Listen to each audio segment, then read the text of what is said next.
मसीह यीशु के बाबरकत और कादर नाम में आप तमाम बहनों, भाइयों, बुजुर्गों की सलामती हो। और ख़ास तौर पर आज जब हम लेंटन सीजन के आखिरी 2 दिनों के अंदर हैं, और ख़ास तौर पर जब पूरी दुनिया में खुदावंद यीशु मसीह की सलीबी मौत, यीशु मसीह की सलीबी सदाएं, उन पर अपनी रूहानी तरक्की के लिए यीशु मसीह के सलीबी सफ़र में बहुत सारे लोगों ने उन पर गौर व फिक्र किया है। आज की सुबह हम आपके साथ Tehleem school of church music and worship के पेज से जो हमने 7 मज़ामीर, जो जिन्हें 7 मगफरती मज़ामीर कहा जाता है या पेनिटेंशियल साम्स कहा जाता है, उन पर आज हम गौर व फिक्र करेंगे। और इससे कबल हमने तकरीबन जो 7 मज़ामीर की लिस्ट दी थी अपने 3 एपिसोड्स में, हमने उन ज़बूरों के बैकग्राउंड पे बात की है। हमने ज़बूर नंबर 6 पे बात की, और इसके बाद हमने ज़बूर नंबर पारिस साहब, कौन सा ज़बूर था हमने जिस पे बात की थी?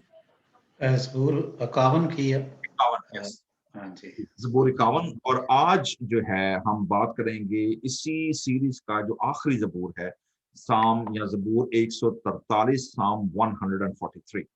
और साम 143 जो है ये दाऊद का मजमूर है। और जैसा हम सब जानते हैं कि दाऊद स्पेशली इन दिनों में जब यीशु मसीह का जो पैशन वीक है, इसमें खुदावंद यीशु मसीह की जात को दाऊद के जो प्रोफेटिक मज़ामीर हैं, दाऊद बादशाह की जो किंगडम थी, खुदा का जो कॉवेनेंट था दाऊद के साथ, और दाऊद के घराने को कायम रखने की जो बात की गई थी, उस पर बहुत ज्यादा डीपली गौर फिक्र किया गया है। और आपने अपने अपने कलीसियाओं में खुदा के खादमों से आपने इस पर बहुत सारा कलाम सुना होगा। खुदावंद यीशु मसीह बतौर अपने दाऊद होते हुए, और खासतौर पर सलीब पर लटके हुए ज़बूर 22 जो खुदावंद यीशु मसीह ने दाऊद की प्रोफेटिक वॉइस है, उसको जो 7 सलीबी सदाओं के कॉन्टेक्स्ट में यूज किया है। मैं अक्सर इन ज़बूरों को कहता हूँ कि this is a sound track of Christ suffering, कि ये जो ज़बूर हैं, खासतौर पर जो सफरिंग के ज़बूर हैं, ये साउंड ट्रैक है, बैकग्राउंड है खुदावंद यीशु मसीह के सलीबी सफर का। आइए आज हम ज़बूर नंबर 143 में डाइव इन करेंगे। हमारे साथ स्कॉटलैंड से पादरी महबूब उम्मीद साहब मौजूद हैं, जो कि जिनकी किताब मैं हर बार जिक्र करता हूँ। उनकी किताब 7 मगफरती मज़ामीर पे उनकी तफसीर और तशरीह ऑलरेडी पब्लिश हो चुकी है। आप उस किताब को हासिल भी कर सकते हैं। लेकिन आइए आज हम उनके साथ मिलकर ज़बूर नंबर 143, साम 143 पर रिफ्लेक्ट करेंगे और खुदा के कलाम में से अपनी रहनुमाई के लिए सीखेंगे। जी पादरी महबूब साहब। जी, थैंक यू वेरी मच। जैसे कि पहले अर्ज किया जा चुका है कि ये 7 पेनिटेंशियल साम्स जो हैं, मैं आपकी खिदमत में फिर से इनका जिक्र कर दूं। ये है साम 6 है, 32 है, 38 ज़बूर है, 51 ज़बूर है, 106 ज़बूर है, 130 है और फिर 143वां ज़बूर। तो ये जो मज़ामीर हैं, 7 मज़ामीर, इनको एक ग्रुप में शामिल किया गया है, जिन्हें हम मग़फ़िरती मज़ामीर कहते हैं। और मग़फ़िरती मज़ामीर से ही इसका टाइटल का अंदाज़ा हो जाता है कि इसमें मग़फ़िरत को ज़्यादा देखा गया है और उस पर ज़्यादा बात की गई है। लेकिन ये मग़फ़िरत किस तरह से होती है, कैसे हालात में, किन लोगों ने की है, उस पर हम गौर करने की कोशिश करते हैं, या इन मज़ामीर में क्या तालीमात मौजूद हैं। तो 51 ज़बूर जो है वो सबसे मशहूर पेनिटेंशियल साम कहा जाता है। लोग उसको जानते हैं, इसको गाते हैं हमारी कलीसियाओं में, बिलख़ुसूस पंजाबी और उर्दू स्पीकिंग कलीसियाओं में ये बहुत आम गाया और समझा जाता है। लिहाजा आज जो ये सीरीज़ की गई थी शुरू, उस सीरीज़ में आखिरी ज़बूर जो है उस पे हम बात करेंगे। इस ज़बूर के बाद जो है फिर वो जिसे हम डॉक्सोलॉजी कहते हैं, उसका आगाज़ होता है, यानी हमदो सताइश तारीफ़ जो है खुदा की, वो शुरू होती है। तो ज़बूर 43 जो है ये लिखा है, दाऊद का ज़बूर है, टाइटल में इसका ज़िक्र है। और किन हालात में ये लिखा है, इस पे हम बात करेंगे थोड़ी-सी। तो मैं आपके साथ ये अगर स्क्रीन शेयर कर सकूँ तो भाई साहब आप मुझे उसको ऑन करें ताकि। जी, गो अहेड। हाँ जी। तो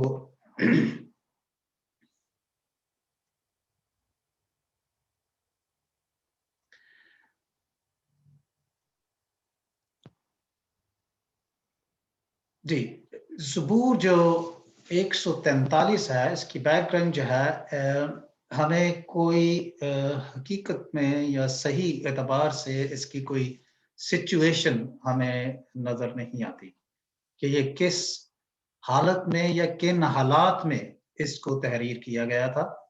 ताहम अगर सेप्टजिंट जिसे हम कहते हैं 70 बुजुर्गों का तर्जमा जो बुनियादी तौर पर पुराने अहदनामे का यूनानी तर्जमा है, उसके मुताबिक हमें ये यानी इशारा मिलता है कि इस पे जो जो टाइटल दिया गया है वो दाऊद का है, और दाऊद जब अपने बेटे अबीसलूम के आगे भागा था, जब अबीसलूम ने बगावत की और उसने दाऊद से अपने बाप से तख्त छीना या छीनने की कोशिश की, तो उस वक्त दाऊद वहां से उसके सामने से भागा, और इस हालत में दाऊद ने ये ज़बूर तहरीर किया।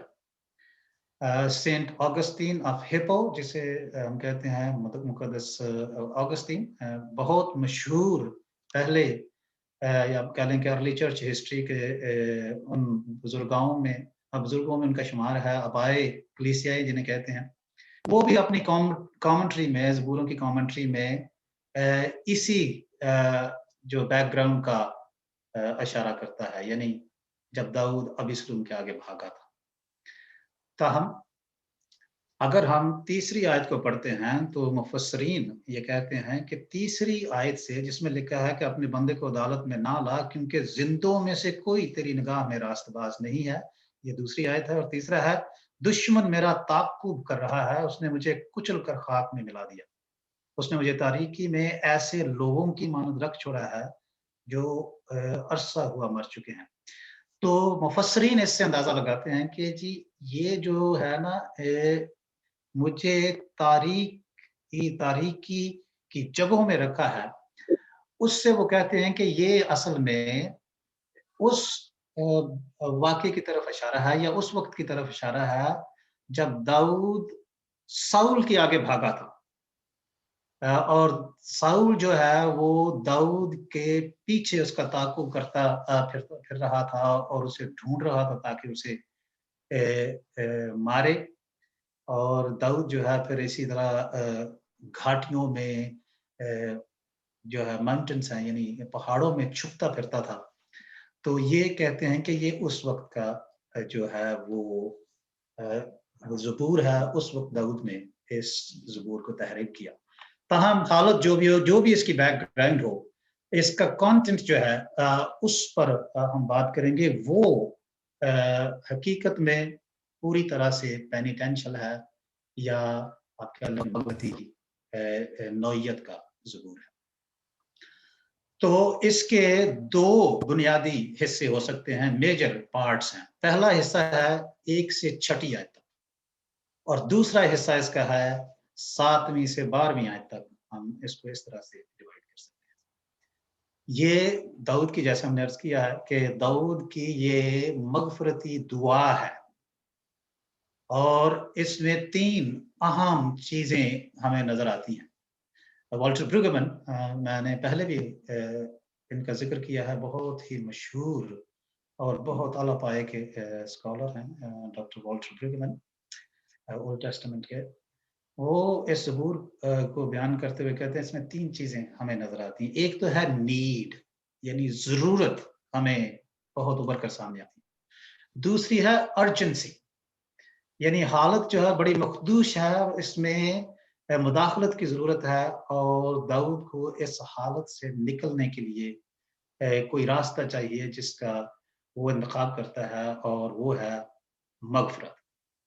और तीसरी बात जो हमें वाज़ेह तौर पर नज़र आएगी, जैसे हम आगे चलते हैं, इस पे बात करते हैं, वो है फाइडेलिटी, यानी खुदा की जो वफ़ादारी है, खुदा की जो आप कह लें दाऊद के साथ जो उसका अहद है, उसकी पासदारी जो है, उसकी तरफ हमें वाज़ेह तौर पर इशारा नज़र आता है।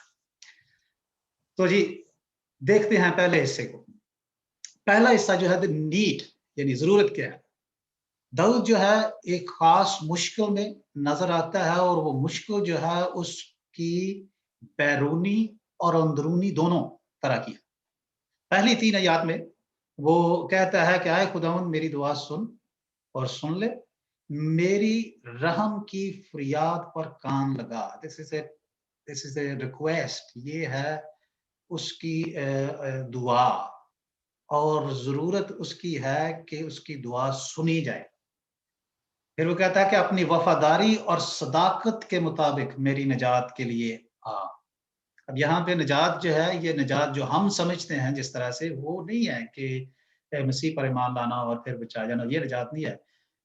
नहीं, उसकी रिडेम्पशन के लिए, उसकी आप कह लें कि उसको आज़ादी के लिए जिस हालत में है उससे निजात देना, उससे निकालने के लिए। और यहाँ पे आपने देखा है कि ये जो हालत है, ये हालत उसकी हुई है दुश्मनों की वजह से, तीसरी आयत में, और फिर उसकी अपनी अंदरूनी हालत है जिसका जिक्र वो दूसरी आयत में करता है कि अपने बंदे को अदालत में ना ला, क्योंकि जिंदों में से कोई तेरी निगाह में रास्तबाज नहीं। इसका मतलब ये है कि ये उसकी अंदरूनी हालत है, कोई उसने ऐसी गलती की है, ऐसी खता की है जिसकी वजह से वो कहता है कि मुझे अदालत में ना ला। He doesn't want to be judged. किसी एक खास उस खता का जिक्र नहीं है, लेकिन इससे हमें अंदाजा होता है कि since he doesn't want to be judged, he must have done something terribly wrong. उसने कोई ऐसी गलती की है। और जो लोग इसकी बैकग्राउंड ये बयान करते हैं कि अबी सलूम के आगे से दाऊद भागा था, वो कहते हैं कि अबी सलूम जो है बुनियादी तौर पर जो उसका बेटा है, वो भी उस खातून से था जिससे उसने ज्यादती पहले की, और उसका उसे ये गिल्ट है कि ये उसने गलत की थी, इसलिए वो अपनी गलती का एहसास करता है और चाहता नहीं है कि खुदा उसकी जो है अदालत करे। और वो दुरुस्त कहता है कि तेरी निगाह में कोई रास्तबाज नहीं। वो एक्सेप्ट करता है कि नोबडी इज राइचियस, जैसे यीशु मसीह ने नया नामे में कहा था कि कोई रास्तबाज नहीं, एक भी रास्तबाज नहीं। सो दाऊद जो है बुनियादी तौर पर अपनी हालत को जानता है, इंटरनल सिचुएशन को समझता है, और वो उसकी बुनियाद पर आर्ग्यू नहीं करता, बल्कि इस्तदा करता है कि मुझे अदालत में लाना। अब एक्सटर्नली वो भागता है, he is being pursued by his enemies. वो एनिमी अबीसलूम हो या साउल हो, इससे कोई फर्क नहीं पड़ता, लेकिन वो इन अपने दुश्मनों से खौफजदा है, और वो बड़े पावरफुल वर्ड्स यूज करता है। इस रिलेंटलेस जो अटैक है उसके लिए वो बहुत पावरफुल लफ्ज़ इस्तेमाल करता है। वो कहता है मुझे उन्होंने कुचल कर खाक में मिला दिया, गोया दे हैव ह्यूमिलिएटेड मी। मेरी उन्होंने आप कह लें कि बहुत ही ज़्यादा हकानत की है, मुझे खाक में मिला दिया है। हम कहते हैं ना उर्दू में या पंजाबी में कहते हैं किसी को खाक चटाना, तो वो बात है। फिर वो कहता है कि मुझे तारीकी में ऐसे लोगों की मानद रख छोड़ा है जो अरसा जो मर चुके हैं, यानी he is like dead man. वो कुछ नहीं कर सकता, उसकी जो है कुव्वत जाती रही है, उसमें से जिंदगी को आप कह लें कि छीन लिया गया। ये है उसकी हालत। और फिर वो पिटीशन करता है, और पिटीशन क्या है वो दूसरी आयत में या और पहली आयत में मैंने पहले अर्ज कर दिया है कि वो खुदा की वफादारी को बुनियाद बनाता है, उसकी सदाकत को बुनियाद बनाता है, अपने तरफ से कुछ पेश नहीं करता। यानी उसमें अपने अंदर कोई ऐसी रास्तबाजी नहीं है, कोई ऐसी चीज नहीं है जिसको पेश करके वो खुदा को परसुएड कर सके। तो खुदा की राइचियसनेस, उसकी फेथफुलनेस, और फिर वो इस बात का इकरार करता है कि क्योंकि और कोई दुनिया में राइचियस है नहीं। तीसरी जो बुनियाद बनाता है वो चौथी और छठी आयत में इसका हमें जिक्र मिलता है कि वो कहता है कि जब मैं, पांचवी आयत में कहता है मुझे पुराने दिनों की दिन याद आते हैं, وہ تیرے سب کام جو تو نے پہلے کیے ہیں وہ مجھے یاد آتے ہیں، اور یہ بڑا ضروری ہے۔ اور یہ پہلی دفعہ نہیں ہے کہ داؤد یہ کہہ رہا ہے، اس کے علاوہ بھی دوسرے مصنفین بھی اے خدا کی ماضی کی جو آپ کہہ لیں کہ اس کے کارنامے ہیں، جو اس کے کام ہیں، ان پر غور کر کے وہ ان میں امید پیدا ہوتی ہے۔ مثال کے طور پر اگر آپ نوح کی کتاب پڑھتے ہیں تو تیسرے باب کی 20ویں، 21ویں اور 22ویں آیت اگر آپ پڑھیں تو 20ویں آیت میں وہ کہتا ہے، پہلے بہت شدید قسم کا نوحہ کرتا ہے یرمیا، اور پھر کہتا ہے 20ویں آیت میں کہ جب میں غور کرتا ہوں، ماضی پر غور کرتا ہوں تو مجھ میں امید پیدا ہوتی ہے، اور پھر وہ اس سے آگے چلتا ہے۔ کیونکہ جس طرح سے خدا نے اپنے لوگوں کو ماضی میں بچایا ہے بڑے مریکیولسلی، اس سے داؤد کو امید پیدا ہوتی ہے، اور پھر وہ اس ارجنسی کا، اس حالت کا جس میں مداخلت کی ضرورت ہے، اس کا وہ ذکر کرتا ہے۔ یہاں پہ پہلے حصہ جو ہے وہ ہم ختم کرتے ہیں۔ اگر آپ کی کوئی خیال ہے، کوئی چیز آپ ایڈ کرنا چاہتے ہیں، یا کوئی چیز جو چاہتے ہیں کہ جس کا مینشن کرنا ضروری ہے، وہ پلیز گو اہیڈ۔ جی فارغ صاحب، بہت بہت شکریہ، یہ بڑا دلچسپ تھاٹ آپ نے دیا ہے، خاص طور پر ابیسلوم کی جو بغاوت تھی اس کے بیک گراؤنڈ میں۔ اور میں چونکہ ان دنوں خاص طور پر جب غور کر رہا تھا جوڈا اسکیریٹ کی جو بغاوت یا اس کی جو بٹریل تھا خداوند یسوع مسیح کے خلاف، تو میں چند ایک ایسے ہسٹری پہ اور ایسے اسکرپچر پہ پہنچا جس میں یہ جو ابیسلوم کی بغاوت ہے، that was a betrayal inside betrayal, یعنی ابیسلوم جو تھا اس کی بٹریل جو تھی دیٹ لیڈ بائی اور سپورٹڈ بائی اخیتوفل۔ اخیتوفل جو تھا وہ داؤد کا بڑا کلوز کونسلر تھا، لیکن اندر جو پنجابی کی نا کھوچل سی، سو اصل میں وہ خود چاہتا تھا کہ وہ خود کنگڈم کو حاصل کرے، لیکن خود چونکہ کر نہیں سکتا تھا، اس لیے اس نے محلاتی سازشیں شروع کی۔ اور بڑی دلچسپ بات جو میں نے نوٹ کی اس اخیتوفل کے کریکٹر کے اندر، جس نے ابیسلوم کو بھارا کہ اپنے باپ کے خلاف بغاوت کرے، تو اخیتوفل نے داؤد کے خلاف جو صدر عدالت تھی سنہیڈرن، جس طرح جوڈا اسکیریٹ جو تھا، جس طرح وہ صدر عدالت کے پاس گیا اور ان کے پاس گیا، ان کے ساتھ بات کی کہ یسوع مسیح کو بیچا کیسے جائے، بالکل سیم وے میں اخیتوفل نے بھی لابنگ کی سنہیڈرن کے اندر جا کر، اور داؤد کے خلاف لوگوں کو اس کے خلاف لابنگ شروع کی، اس کے خلاف ابھارا۔ جو امپورٹنٹ چیز ہے وہ یہ ہے کہ جوڈا اسکیریٹ اور اخیتوفل ان دونوں کے درمیان جو ریزمبلنس ہے، اور جو یسوع مسیح جو ابن داؤد ہوتے ہوئے اس کو جب پیش کرتے ہیں، تو ابیسلوم کی بغاوت جب ختم ہو گئی ہے، مارے گیا ہے، جب وہ بال اس کو پتا ہے بڑے اسٹرانگ بال تھے اس کے، سال میں ایک بار صرف وہ کٹواتا تھا، تو وہ جب درختوں کے درمیان لٹک کے مارا گیا، تو یوآب نے پتا اس کو مارا تھا، یوآب جو داؤد کا جو سولجر تھا، نائٹ تھا، یوآب نے اس کو مارا تھا۔ اخیتوفل نے بالکل جس طرح جوڈا اسکیریٹ نے جا کر تو اپنے آپ کو پھانسی دے لی تھی، اخیتوفل نے بھی سیم کام کیا اور اس نے بھی اپنے آپ کو پھندا ڈال کے مار دیا۔ سو اس خاص طور پر گڈ فرائیڈے میں اور اس پیشن نیریٹو کے اندر جب ہم یسوع مسیح کی کیا کہنا چاہیے اسکرپچر پہ غور کر رہے ہیں، یسوع مسیح کی جو پروفیٹک لائف تھی اور اس میں جو کریکٹرز انوالو ہوئے، تو یہ بڑا ٹائملی زبور آپ نے اس کو چھیڑا ہے، اور ابیسلوم کا جو بیک گراؤنڈ دیا ہے، کس طرح ابیسلوم کے بٹرے ان سائڈ بٹریل کے اندر اخیتوفل اور جوڈا اسکیریٹ کا جو کریکٹر ہے وہ ریزونیٹ کرتا ہے اس اسٹوری کے ساتھ۔ دیٹ واز اے کامنٹ یا ریفلیکشن جو تھا میرا، جو ان دنوں میں اس پر بات کر رہا تھا، اور یہ زبور اس حصے کے اوپر بڑا فٹ بیٹھتا ہے۔ جی گو ہیڈ۔ میں اخیتوفل کا ذکر آپ نے کیا ہے، اخیتوفل جو ہے وہ داؤد کا ایسا ٹرسٹڈ مشیر تھا کہ کہا جاتا ہے، کلام مقدس بیان کرتے ہیں کہ وہ خدا کے بعد اخیتوفل کی جو مشورت تھی وہ داؤد کے لیے ایسے ہی تھی جیسے خدا کی مشورت ہے۔ اس قدر ٹرسٹڈ اخیتوفل اس کا مشیر تھا۔ اور اس کے اس بغاوت کی بنیادی وجہ کیا بنی تھی کہ یہ جو تھی اس کی ہتی یوریا کی جو بیوی تھی بتسبا، ہاں جی ہاں جی بتسبا، वो अखीतफल की पोती थी। Okay, yes.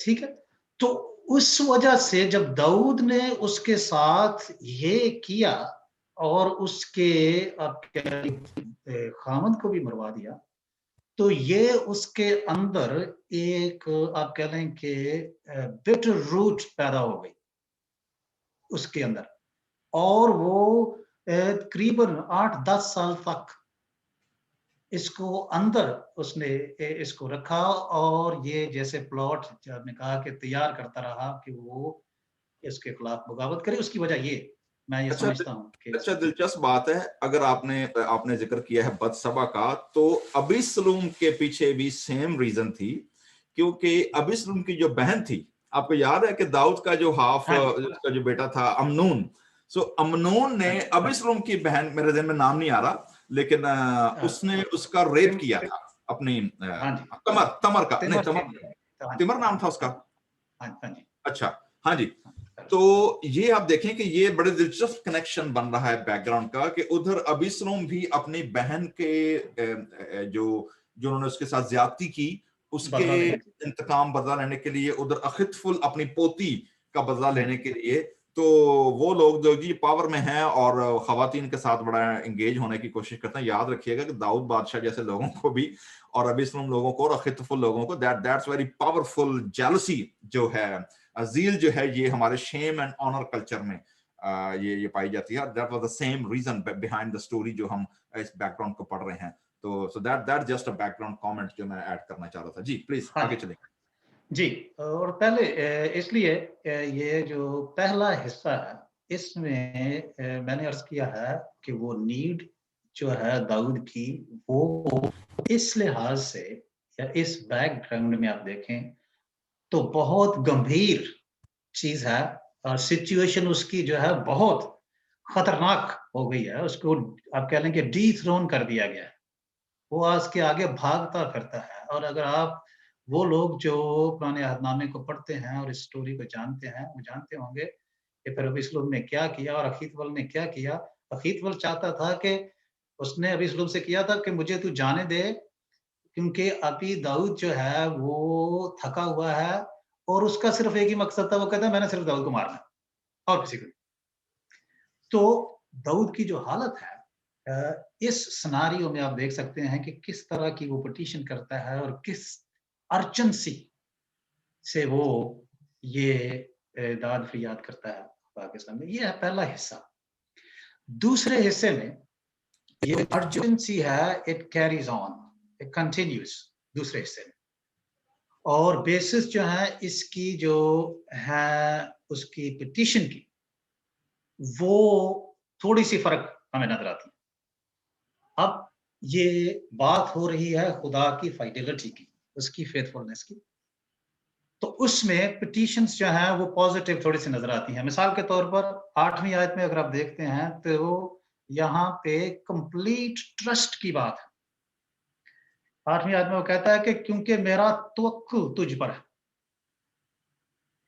सुबह मेरे लिए तेरी लाजवाल शफकत की खबर लेकर आए। यानी वो चाहता नहीं कि वो पताल में रहे, लेकिन अब उसमें से निकलने की जो वजह है वो पॉजिटिव है। वो है कि मैं चूंकि तुझ पर ट्रस्ट करता हूँ और कंप्लीट ट्रस्ट करता हूँ, लिहाजा खुदा को इस हालत में मुदाखलत करनी चाहिए। फिर वो कहता है कि you are my hiding place, तू मेरे छिपने की जगह है।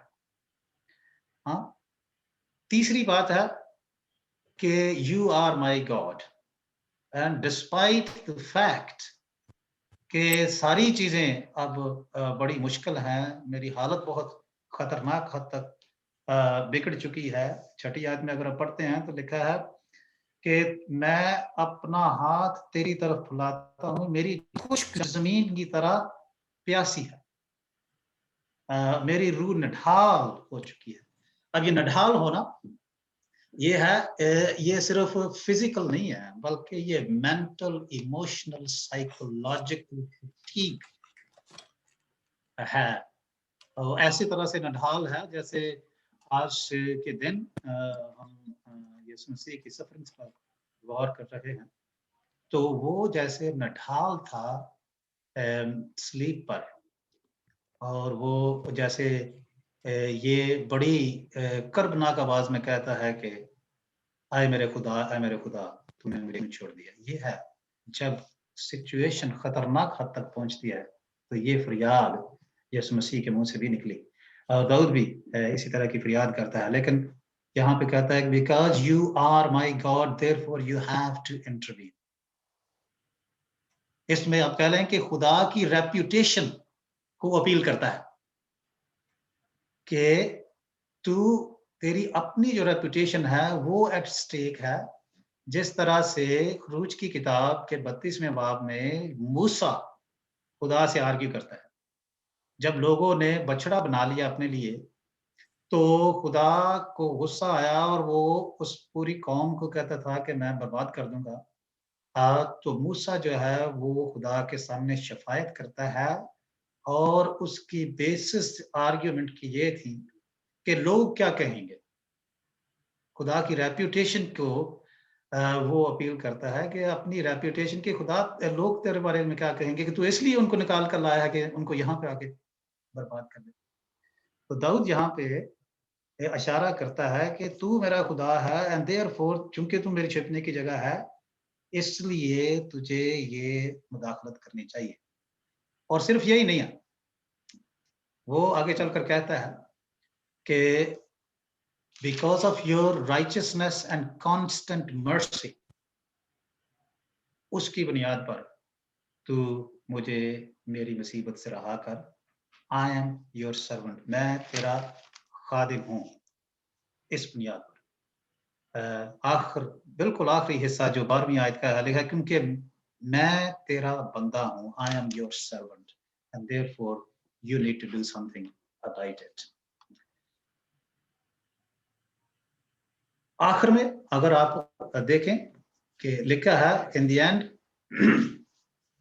جو داؤد ہے وہ تمام تر مینیپولیشن، تمام تر چیزیں آرگیومنٹ پیش کرنے کے بعد وہ اپنی دعا جو ہے وہ خدا کے سامنے پیش کرتا ہے، اسی طرح سے جیسے بنی اسرائیل خدا کے سامنے اپنی فریاد کرتے ہیں اور آرگیو کرتے ہیں خدا کا کووننٹل نام لے کر، یہوہ جسے یہوے بھی کہتے ہیں. یہ کووننٹل نیم ہے، اور اس کے ساتھ خدا کی وہ محبت جس کا ہم بار بار ذکر کر چکے ہیں، خسد، اس کا تذکرہ ہے.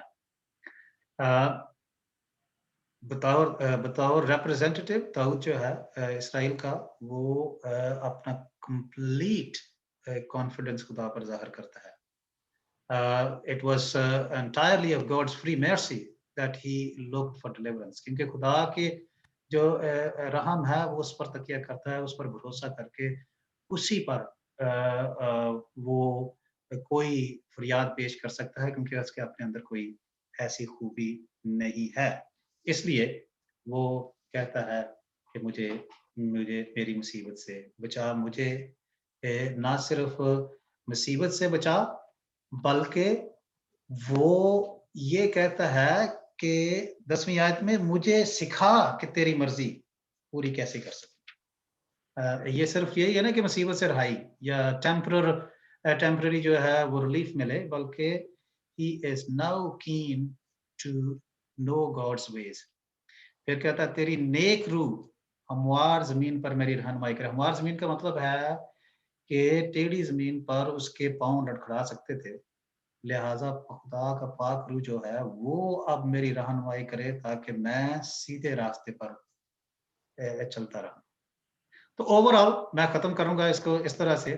آپ کہہ لیں کہ سارے مزامیر اگر ہم لے لیں، ساتوں کے ساتوں مزامیر، تو اس مزمور میں بالخصوص داؤد جو ہے وہ اس بات کو پہچانتا ہے کہ وہ اس میں کوئی خوبی نہیں ہے. He is unworthy but God is worthy. وہ خدا کے کیریکٹر، اس کے کردار اور اس کی عہدی محبت پر رلائی کرتا ہے، انحصار کرتا ہے. اور وہ صرف ریلیف نہیں چاہتا، جیسے میں نے پہلے عرض کیا ہے کہ اپنی مس فارچون سے ریلیف نہیں چاہتا، بلکہ his deep desire is to know God، اور پھر اس کی مرضی کو پورا کر سے. क्योंकि वो ये समझता है कि कोई भी एक्सटर्नल रिचुअल जो है, कोई रस्म जो है, उससे वो ना तो रिलीफ हासिल कर सकता है, ना खुदा की रास्तबाज़ी, ना satisfaction. Then he wants to be led by God's spirit, जैसे मैंने अर्ज़ किया है। और बतौर समरी, तमाम पेनिटेंशियल साम जो हैं, they invite us to look inward and upward. ये 2 चीज़ें हैं कि अपने अंदर देखो और फिर खुदा की तरफ, अगर रिलीफ चाहते हैं। दूसरी बात, they challenge us to recognise who we are and who God is. This is not a kind of seasonal activity, ये है डेली प्रैक्टिस की बात।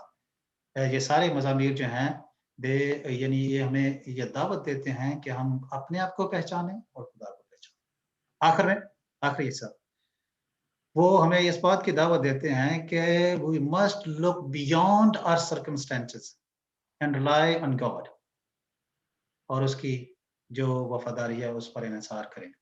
Pray with confidence and with sincerity, संजीदगी और एतमाद के साथ खुदा के सामने पेश हों और दुआ करें, क्योंकि वो उसने हमारे साथ अहद किया है, हम अहद में उसके साथ शरीक हैं, और बतौर अहद के बांधने वाला उसकी ये जिम्मेदारी है कि वो हमें हमारी मुसीबत से छुड़ाए, और हमारी जिम्मेदारी ये है कि हम उसके सामने हाजिर होकर अपनी फरियाद करें और उस पर पूरा ट्रस्ट करके उसकी राहों को सीखने की कोशिश करें। ये ओवरऑल आप कह लें सातों मज़ामीर की समरी बयान की जा सकती है।